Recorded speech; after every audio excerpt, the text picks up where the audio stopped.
This is Jessica Dovale, and this is my community analysis for Clermont, Florida.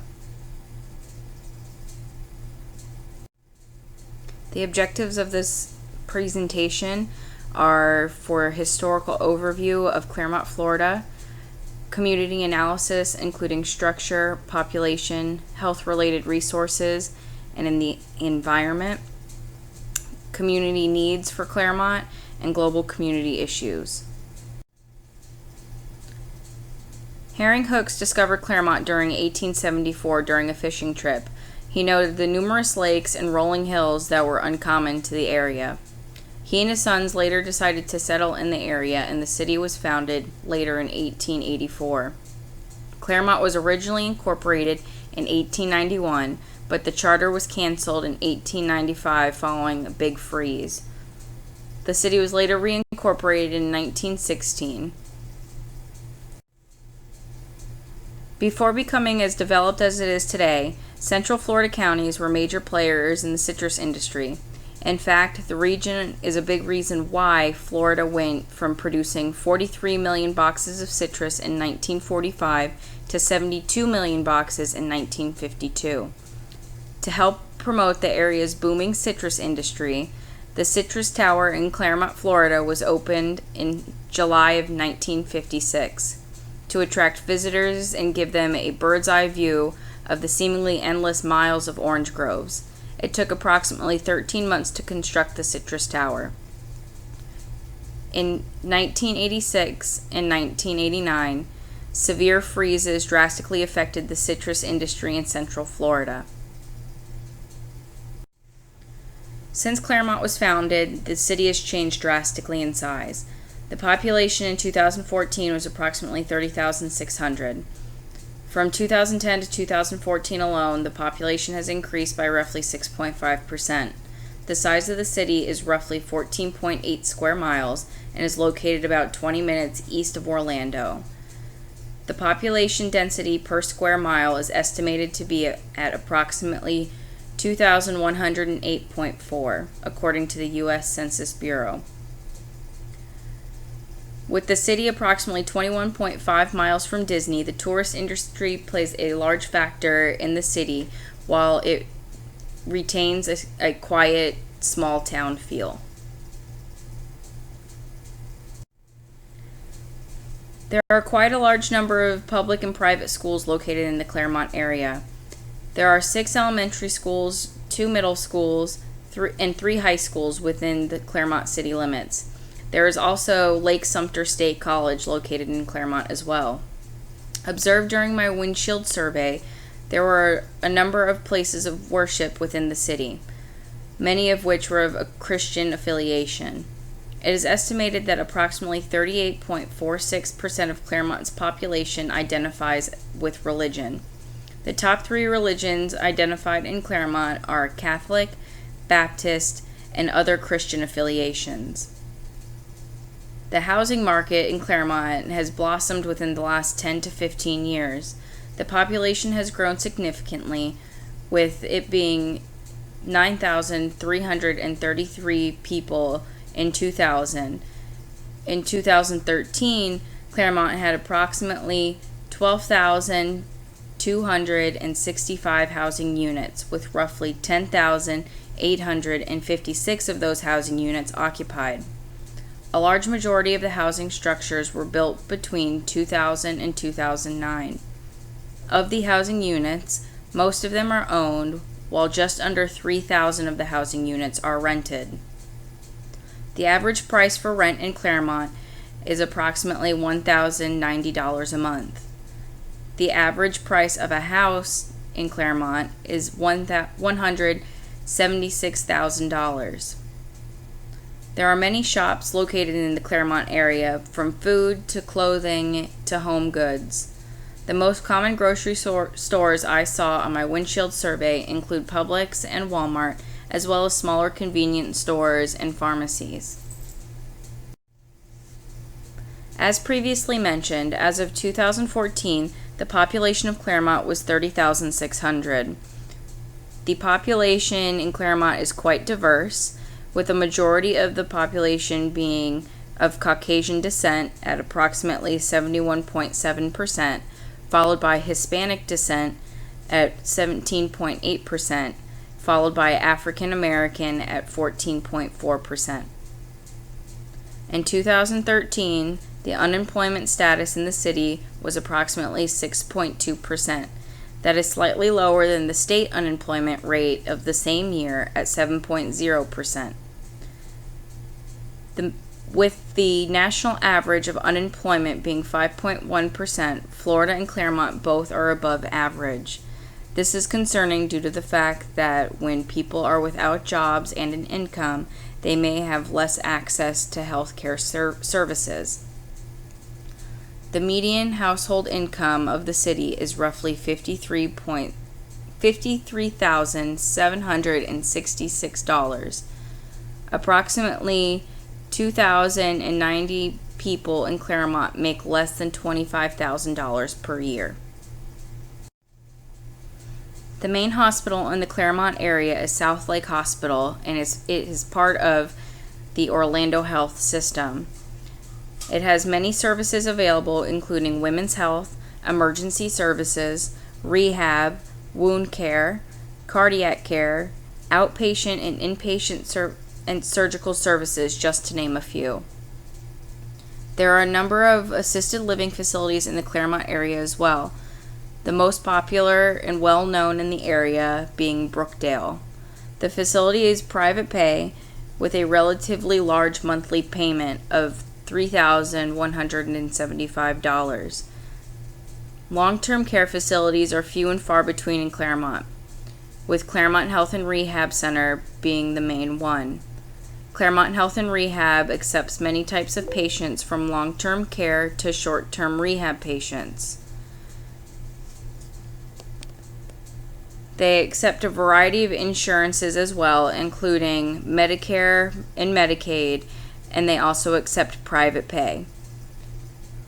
The daily price for a semi-private room is approximately $225.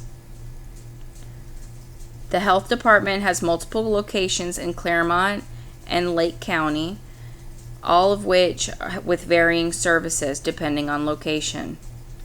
The main office in Clermont specializes in providing care for HIV and AIDS, immunizations, STD treatment and testing, dental care, and vital statistics. This location is open Monday to Friday, 8 a.m. to 5 p.m. There is also a WIC branch of the health department as well, providing assistance to low-income women and children. The fact that Clermont is surrounded by and the surrounding cities only have South Lake Hospital close at hand causes some concerns for the residents in the area. Some of the areas of Clermont and the surrounding cities are in rural locations and take more time to access. This can cause a delay in care due to distant location from other hospitals. The leading causes of death in Clermont are heart disease, cancer, and chronic low respiratory disease. According to Healthy People 2020, tobacco use can cause all three of these diseases. During my windshield survey, I observed a large number of residents of the area smoking cigarettes, whether it was walking down the street or driving in their car. Approximately 443,000 people die each year from tobacco-related illnesses. Risk for death dramatically decreases after the cessation of tobacco use. Next, cancer is one of the leading causes of death in the whole United States. There are a variety of cancer types, and a number of them can be avoided. Modifiable risk factors for cancer include tobacco use, physical inactivity, obesity, and overexposure to the sun. Finally, heart disease is the number one cause of death in the United States. Risk factors include hypertension, hyperlipidemia, cigarette smoke, diabetes, poor diet, physical inactivity, and obesity. The next topic for discussion is the environment, and I will be talking about the public works and parks and recreations of Clermont. The state of Florida gets a majority of its drinking water from the aquifer that lies below the surface of the state. The water provided from the aquifer is high quality, requiring disinfectant with chlorine. Clermont is constantly monitoring the water quality on a daily basis. The City of Clermont provides curbside waste and recycling throughout the city. The pickup days vary depending on the location of residence or business, and the city will pick up household waste, yard waste, electronics, and bulk waste from the curb. The city, however, will not pick up hazardous waste. Hazardous waste must be taken to the Log House Transfer Center in Clermont or the Central Facilities Landfill in Tavares, a city not far from Clermont. There are quite a number of parks and state parks in Clermont. Two of the most popular parks include Hancock Park and Palalataka Park. Palalataka, pictured on this slide, has a large wooden play area for children and also includes a boardwalk and fishing pier. It is a 800-foot scenic pier of the natural wetlands of the Clermont area. The Clermont area is also known for its numerous lakes and rolling hills that are uncommon for the typically flat Central Florida area.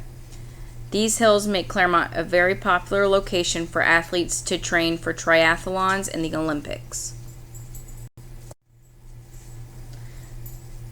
The City Council has a total of 5 members. 2 of the members are Mayor Gail L. Ash, who was elected into office in November of 2014. She was the city council on the city council board prior to being elected mayor. And the second is Mayor Pro Tem of Clermont, Ray Goodman. He has served on the council since 2004. Mayor Pro Tem Ray Goodman essentially is a deputy mayor of the city of Clermont. City council meetings are held twice a month on the second and fourth Tuesday of each month. I was personally surprised to learn how often the meetings are held. I think this is an excellent opportunity for the community to come out and voice their concerns with the officials. Clermont's budget has been the discussion of the recent city council meetings. In the proposed budget for 2016, 57.57% of the budget was allotted to public safety, followed by general government expenses, and third was public works. Clermont has done a reasonably well job with the expense budget, remaining close to the revenue projection. The community problems that I have selected for Clermont include obesity is the priority because approximately 2/3 of the United States population is overweight or obese. The second being tobacco use because such a large portion of our population uses tobacco and it causes avoidable diseases and death. The third being road maintenance. Some areas of the main roads in Clermont are worn down from daily commutes and could be a potential hazard for the commuters in the area. Fourth, I chose elder care.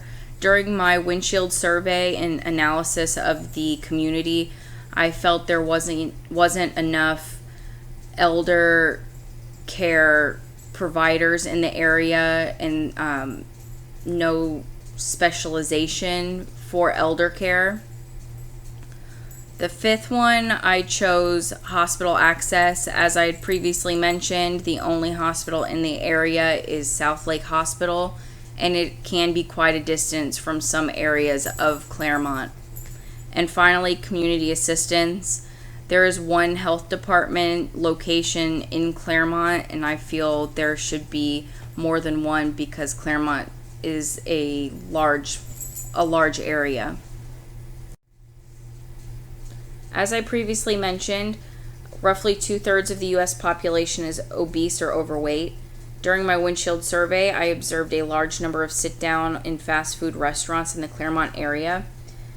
This can be contributing to the people in the community becoming overweight. Obesity is a result of an imbalance in energy. This imbalance does not burn the calories that the person consumes, resulting in extra weight being put on the body. Complications of being overweight include type 2 diabetes, heart disease, high blood pressure, non-alcoholic fatty liver disease, osteoarthritis, some types of cancer such as breast cancer, colon cancer, and endometrial cancer, and finally stroke. When looking into the obesity problem in other countries, I found that in 2011, Denmark introduced a tax on food containing more than 2.3% of saturated fats, such as meats, cheese, butter, edible oils, margarine, spreads, and snacks. In Hungary, they introduced a tax on selected manufactured foods high in sugar, salt, and caffeine. In Finland, a tax on confectionery products that did not include biscuits, buns, or pastries were put into place. And for the past year, France has been taxing soft drink. Depending on what their studies find on the taxing of products that could cause obesity, the United States might need to implement the same things in order to reduce the chance of obesity continuing to become such a problem here in the United States. This is the end of my presentation. I thank you very much for viewing and look forward to your feedback.